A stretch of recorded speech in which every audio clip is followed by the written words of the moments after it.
Hello students, आज के नए वीडियो में मैं सभी विद्यार्थियों का फिर से स्वागत करता हूं।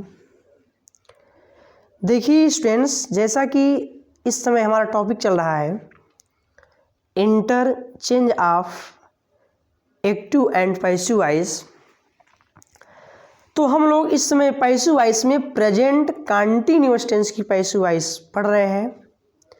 आज हम लोग पढ़ेंगे प्रेजेंट कंटीन्यूअस टेंस के नेगेटिव सेंटेंस की पैसिव वॉइस। देखिए स्टूडेंट्स, जैसा कि मैंने आपको पिछली वीडियो में बताया था कि जो प्रेजेंट कंटीन्यूअस टेंस की जो पैसिव वॉइस की सहायक क्रिया होती है वो होती है is, am, are plus being. इसके बाद मेन वर्ब की हम लोग थर्ड फॉर्म का प्रयोग करते हैं। जैसा कि हम सबको पता है कि पैसिव वॉइस में हमेशा मेन वर्ब की थर्ड फॉर्म का ही प्रयोग किया जाता है। तो आइए स्टूडेंट्स, अब हम लोग प्रेजेंट कंटीन्यूअस टेंस के नेगेटिव सेंटेंस की पैसिव वॉइस पढ़ते हैं।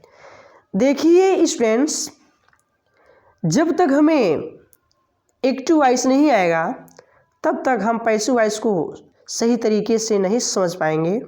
इसलिए आप लोग एक्टिव वॉइस और पैसिव वॉइस पर दोनों पर फोकस किया करें और उसको समझने का प्रयास किया करें। चलिए हम लोग इसको अब समझते हैं। देखिए स्टूडेंट्स, प्रेजेंट कंटीन्यूअस टेंस की एक्टिव वॉइस का जो स्ट्रक्चर होता है, आइए हम लोग पहले उसी को देखते हैं कि प्रेजेंट कंटीन्यूअस टेंस के नेगेटिव सेंटेंस का स्ट्रक्चर क्या है।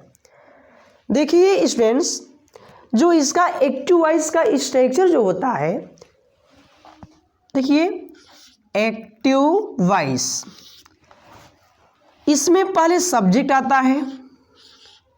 सब्जेक्ट के बाद इस टेंस की जो सहायक क्रिया होती है इज, एम, आर, तो हम लोग इज, एम, आर को रखेंगे। Is, am, are. अब देखिए स्टूडेंट्स, ये हमारा नेगेटिव सेंटेंस है। अब इसलिए हम लोग इज, एम, आर के बाद नॉट का प्रयोग करेंगे। Is, am, are plus not हो जाएगा। अब नॉट के बाद हो जाएगा हमारा मेन वर्ब के फर्स्ट फॉर्म में आईएनजी। इसके बाद ऑब्जेक्ट हो जाएगा। अब ऑब्जेक्ट के बाद हो जाएगा हमारा ईटीसी। जब हम लोग इसको पैसिव वॉइस में चेंज करेंगे तब कैसे इसको हम लोग चेंज करेंगे, देखिए आइए हम लोग अब पैसिव वॉइस का इसका स्ट्रक्चर देखते हैं कि इसको हमको पैसिव में कैसे चेंज करना है। तो देखिए स्टूडेंट्स, पैसिव वॉइस का स्ट्रक्चर देखिए, इसमें हम लोग सबसे पहले ऑब्जेक्ट को रखेंगे। किसको रखेंगे? ऑब्जेक्ट को। ठीक है, जो यहाँ पर न्यू सब्जेक्ट बन जाता है। क्या बन जाता है? New subject. अब हमारा इसमें सबसे पहले ऑब्जेक्ट हो जाएगा। अब ऑब्जेक्ट के बाद इसमें हम लोग यहाँ पर रखेंगे इज, एम, आर। अब इज, एम, आर के बाद यहाँ पर हो जाएगा नॉट। नॉट के बाद हम लोग यहाँ पर रखेंगे बीइंग। यानी कि ध्यान दीजिए स्टूडेंट्स, यहाँ पर बीइंग हम लोग नॉट के बाद लगाएंगे। ठीक है ना। तो स्ट्रक्चर बना हमारा new subject, is, am, are plus not plus being. Being के बाद अब यहाँ पर हो जाएगा हमारा मेन वर्ब का थर्ड फॉर्म। मेन वर्ब के थर्ड फॉर्म के बाद अब हमारा यहाँ पर हो जाएगा बाई। बाई के बाद हम लोग यहाँ पर रखेंगे सब्जेक्ट का ऑब्जेक्ट। क्या रखेंगे? सब्जेक्ट का ऑब्जेक्ट। अब देखिए स्टूडेंट्स, ये हमारा प्रेजेंट कंटीन्यूअस टेंस के नेगेटिव सेंटेंस का ये एक्टिव वॉइस का स्ट्रक्चर है और ये पैसिव वॉइस का स्ट्रक्चर है। तो इसके एक्टिव वॉइस का जो स्ट्रक्चर जो होगा वो होगा subject, is, am, are plus not plus main verb के फर्स्ट फॉर्म में ING plus object plus ETC. इसको जब हम लोग पैसिव वॉइस में चेंज करते हैं तो सबसे पहले हम लोग रखते हैं ऑब्जेक्ट, जो कि हमारा न्यू सब्जेक्ट बन जाता है। इसके बाद हो जाएगा is, am, are. Is am are के बाद होगा नॉट, नॉट के बाद हम लोग बीइंग का प्रयोग करते हैं, ठीक है ना। यानी कि इज एम आर के बाद नॉट करेंगे और नॉट के बाद क्या होगा, बीइंग हो जाएगा। अब बीइंग के बाद हम लोग रखते हैं मेन वर्ब का थर्ड फॉर्म। मेन वर्ब के थर्ड फॉर्म के बाद हो जाता है हमारा बाई। अब बाई के बाद हम लोग रखते हैं सब्जेक्ट का ऑब्जेक्ट, यानी कि एक्टिव वॉइस में जो सब्जेक्ट आता है उसी का ऑब्जेक्ट हमको बाई के बाद यानी कि रखना होता है। तो देखिए स्टूडेंट्स, ये एक्टिव वॉइस का स्ट्रक्चर है और ये पैसिव वॉइस का। आइए हम लोग अब इसको थोड़ा सा एग्जाम्पल के माध्यम से इसको समझ लेते हैं। देखिए, अब जैसे हमने यहाँ पर लिखा ही इज नॉट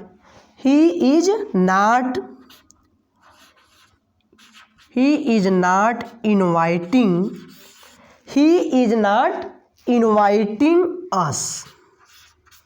देखिए students, he is not inviting us. अब ये हमारा क्या है, एक्टिव वॉइस है। ध्यान दीजिए स्टूडेंट्स, अब हमें इसको पैसिव वॉइस में चेंज करना है। किस में चेंज करना है, पैसिव वॉइस में। तो जब हम लोग इसको जब पैसिव वॉइस में चेंज करेंगे तो देखिए ये पैसिव वॉइस का स्ट्रक्चर है, ठीक ना। अब हम इसी स्ट्रक्चर से इसको हम पैसिव वॉइस में, यानी कि इसी स्ट्रक्चर की सहायता से अब हम लोग इसको पैसिव वॉइस में चेंज करेंगे। तो देखिए स्टूडेंट्स, जब हम लोग इसको जब पैसिव में चेंज करेंगे तो जैसा कि हमने यहाँ पर लिखा कि पैसिव वॉइस में सबसे पहले ऑब्जेक्ट रखा जाएगा जो कि हमारा न्यू सब्जेक्ट बनता है। अब देखिए, ये हमारा सब्जेक्ट है और ये हमारा हेल्पिंग वर्ब है, ये हमारी मेन वर्ब है और ये हमारा क्या है, ऑब्जेक्ट है, ठीक ना। और जब ऑब्जेक्ट जो अस है, अस को जब हम इस साइड लाएंगे, जब ये न्यू सब्जेक्ट जब बनेगा तो जैसा कि हम लोग जानते हैं कि अस का जो सब्जेक्ट होता है वह होता है वी। अस का सब्जेक्ट क्या होता है, वी, और वी का ऑब्जेक्ट क्या होता है, अस। तो जब हम इसको जब पैसिव वॉइस बनाएंगे स्टूडेंट्स तो अस का सब्जेक्ट होगा वी। तो ध्यान दीजिए, इसलिए स्टूडेंट्स यहाँ पर हो जाएगा वी, ठीक है। अब वी के बाद, अब वी के अकॉर्डिंग यहाँ पर पैसिव वॉइस की सहायक क्रिया हो जाएगी आर। क्या होगा, आर। तो यहाँ पर हो जाएगा वी आर। अब आर के बाद यहाँ पर हम लोग लिखेंगे नॉट। क्या लिखेंगे, नॉट। अब नॉट के बाद हो जाएगा बीइंग। क्या होगा, बीइंग। अब बीइंग के बाद इनवाइट है, और इनवाइट का थर्ड फॉर्म होता है इनवाइटेड। तो यहाँ पर अब हो जाएगा स्टूडेंट्स इनवाइटेड, INVITED, इनवाइटेड। अब थर्ड फॉर्म के बाद हम लोग यहाँ पर रखेंगे बाई। तो यहाँ पर होगा बाई, हो गया। अब बाई के बाद हम लोग यहाँ पर रखेंगे सब्जेक्ट का ऑब्जेक्ट। अब देखिए यहाँ पर सब्जेक्ट क्या है, ही का ऑब्जेक्ट क्या होगा, हिम। तो यहाँ पर हो जाएगा हिम। क्या हो जाएगा, हिम। अब ये हमारा बन गया पैसिव वॉइस। देखिए students, he is not inviting अस, यानी कि वह हमें आमंत्रित नहीं कर रहा है। वह हमें आमंत्रित नहीं, क्योंकि इनवाइट का मतलब होता है आमंत्रित करना। ही इज नॉट इनवाइटिंग अस, यानी कि वह हमें आमंत्रित नहीं कर रहा है। ये हमारा हो गया एक्टिव वॉइस। जब इसको मैंने पैसिव वॉइस में जब चेंज किया तब इसका अर्थ क्या हुआ, तब इसका अर्थ ये हुआ। आइए हम उसको समझते हैं। We are not being invited by him. अब इसका मतलब ये हुआ कि उसके द्वारा हमें आमंत्रित नहीं किया जा रहा है ना। उसके द्वारा हमें आमंत्रित नहीं किया जा रहा है। देखिए स्टूडेंट्स, एक्टिव वॉइस की जो हिंदी जो पहचान होती है प्रेजेंट कंटीन्यूअस टेंस की, वह होती है कि जिस हिंदी वाक्य के अंत में रहे हैं जब आता है तो वो हमारा प्रेजेंट कंटीन्यूअस टेंस होता है। अब इसकी पैसिव वॉइस की पहचान क्या है, जो इसकी पैसिव वॉइस की जो पहचान है, इसके हिंदी वाक्य के अंत में आ जा रहा है, ई जा रही है, ए जा रहे हैं आता है। तो इसका अर्थ जब हम निकालेंगे तो देखिए इसकी जो हिंदी जो पहचान होती है इसको समझिए, आ जा रहा है, ई जा रही है, ए जा रहे हैं। तो जब हम लोग इसका अर्थ जब निकालेंगे तो ये हो जाएगा उसके द्वारा हमें आमंत्रित नहीं किया जा रहा है, उसके द्वारा हमें आमंत्रित नहीं किया जा रहा है। तो ठीक है स्टूडेंट्स, अब हम इसके आगे से आपको नेक्स्ट वीडियो में बताएंगे। देखिए स्टूडेंट्स, यदि हमारा वीडियो आपको अगर समझ में सही तरीके से अगर आता है, अच्छा लगता है, तो कृपया आप लोग हमारे वीडियो को यानी कि हमारे चैनल को सब्सक्राइब कर दिया करें और उसमें कमेंट भी कर दिया करें। जहाँ कहीं भी दिक्कत होगी तो हम आपकी इस समस्या का समाधान अवश्य करेंगे। थैंक्स।